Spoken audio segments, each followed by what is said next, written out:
Muy bien. O sea que en la visión de Johnson, y por supuesto de la mayoría de los estudiosos del cristianismo, en realidad lo que coadyuvó fundamentalmente al mantenimiento de la visión cristiana y luego a su triunfo final es la desaparición del núcleo judeocristiano, del núcleo judío y del núcleo judeocristiano radicado en Jerusalén, ¿verdad? Ustedes recuerden que acá, si Pedro y Pablo mueren cercanos a la mitad de la década del 60, en el 70 se produce el enfrentamiento duro entre Roma y los judíos, cuando en el año 71 se produce la destrucción del templo, se produce esa guerra frontal entre Roma y el pueblo judío, que nosotros podemos leer muy bien en los libros de Flavio Josefo, ¿verdad?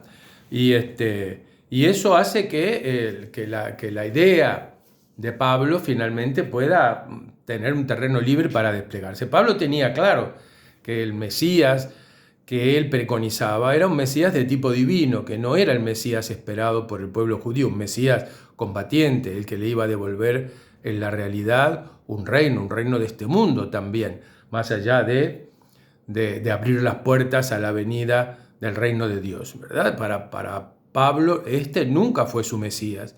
Su Mesías tenía otro carácter que no estaba implicado en la lucha directa del pueblo judío contra Roma.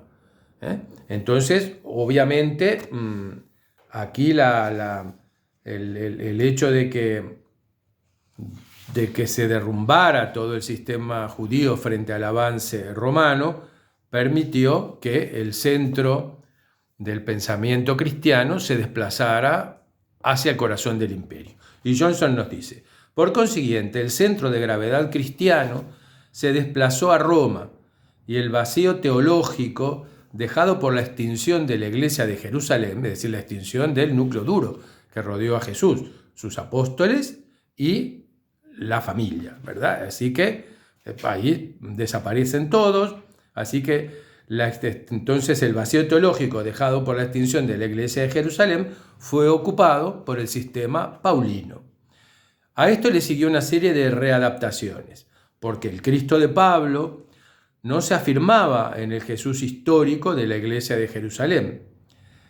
Esta situación fue corregida por Marcos, que escribió la primera biografía de Jesús, donde ya lo presenta con carácter divino, ¿verdad? Acá es el momento en que en las escrituras cristianas aparece Jesús revestido del carácter divino, ese que se va a conformar luego a la Santísima Trinidad y en toda la deificación de la figura de Jesús. Así que Marcos en su Evangelio, Marcos es el primero que lo presenta entonces como carácter divino, y luego Lucas en su Evangelio y en los Hechos de los Apóstoles completa la cirugía plástica asignando al tronco decapitado del Jesús de Jerusalén una cabeza paulina. El cambio de equilibrio y reorientación de la Iglesia con el tiempo fue aceptado por la mayoría de las comunidades judeocristianas de África y de Asia. Se refleja en una serie de documentos, como por ejemplo en el Evangelio de Mateo, que pulcramente se esfuerza por ser simultáneamente muy judío y muy cristiano, y en el Evangelio de Juan, que señala el triunfo de la teología paulina. Recuerden que el Evangelio de Juan es el último que aparece sobre los años 90 de este primer siglo. O sea que desde el año 70 al año 90 se va produciendo esta readaptación del pensamiento cristiano, ya sí orientándose definitivamente por la visión paulina de todo el proceso y el mecanismo de salvación. Muy bien. Sin embargo, otras comunidades judeocristianas rehusaron cambiar y llegaron a ser declaradas heréticas. Por ejemplo, los ebionitas o pobres, principalmente en Egipto. Se atribuían estos la condición de iglesia auténtica y primitiva.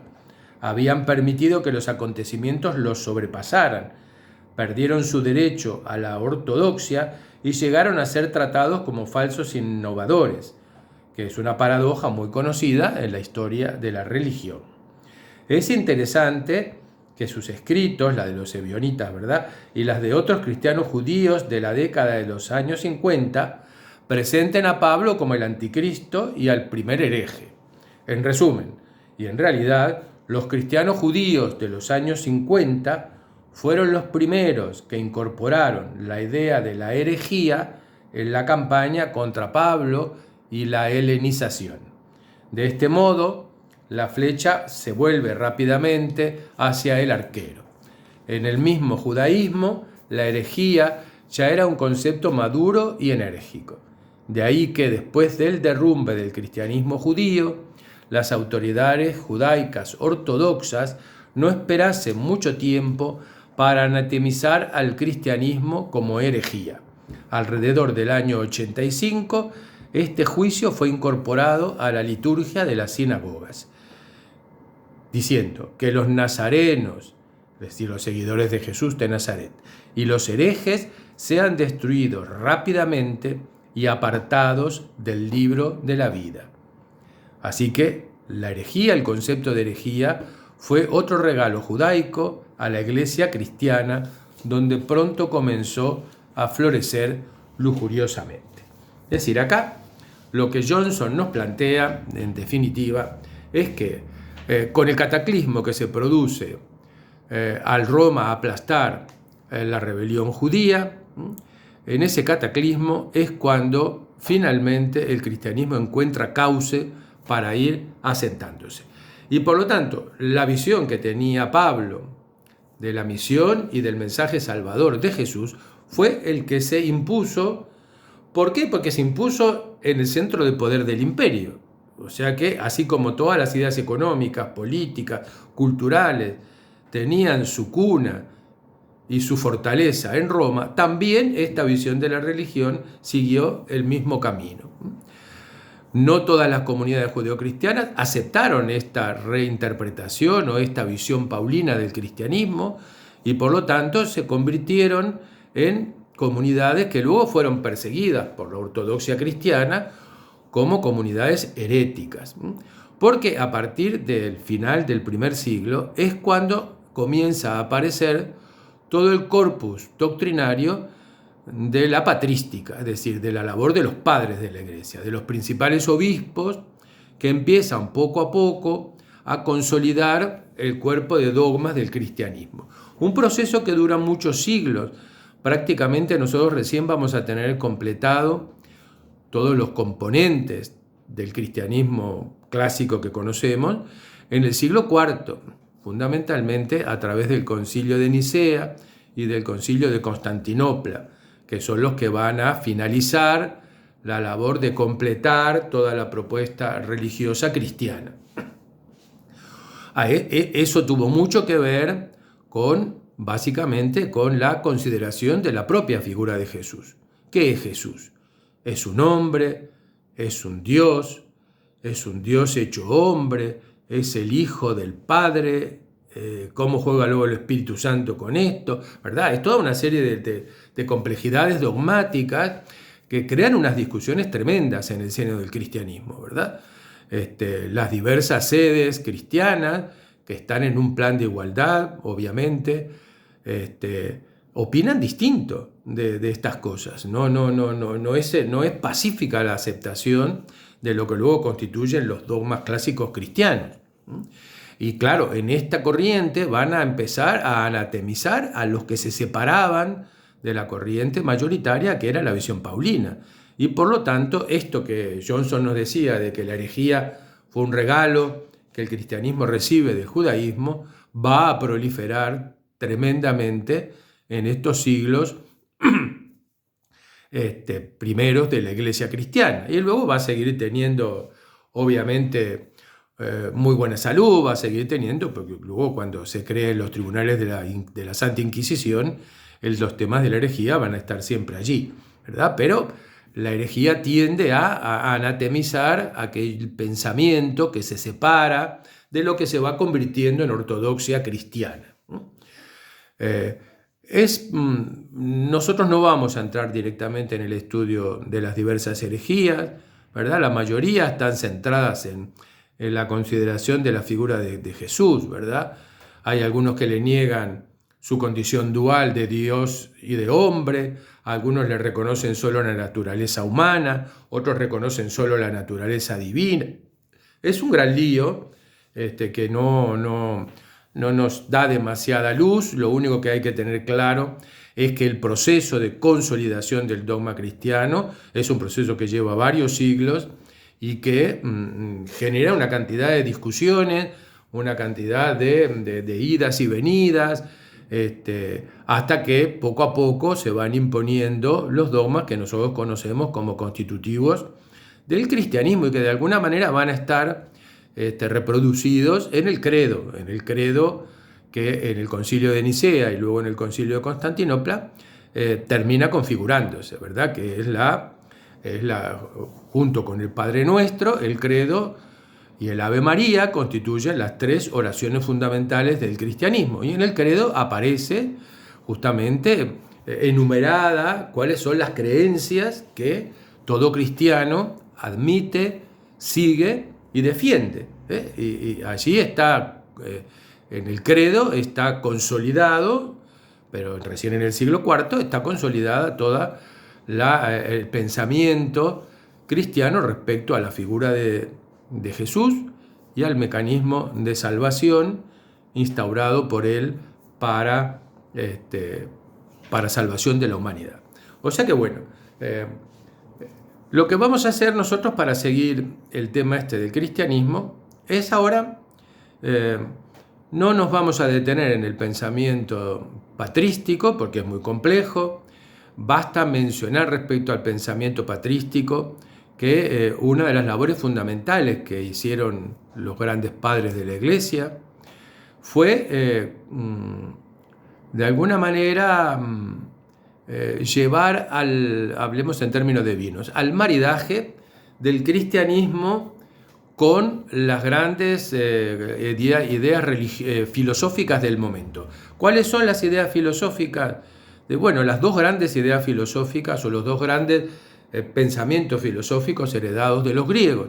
Aquel que está centrado en el pensamiento platónico y aquel que está centrado en el pensamiento aristotélico, ¿verdad? Es decir, el hecho de alguna manera llegar a conciliar el pensamiento cristiano con los dos grandes pensamientos filosóficos que sustentaban todo el pensamiento humano de estos siglos es la labor fundamental de los padres de la Iglesia.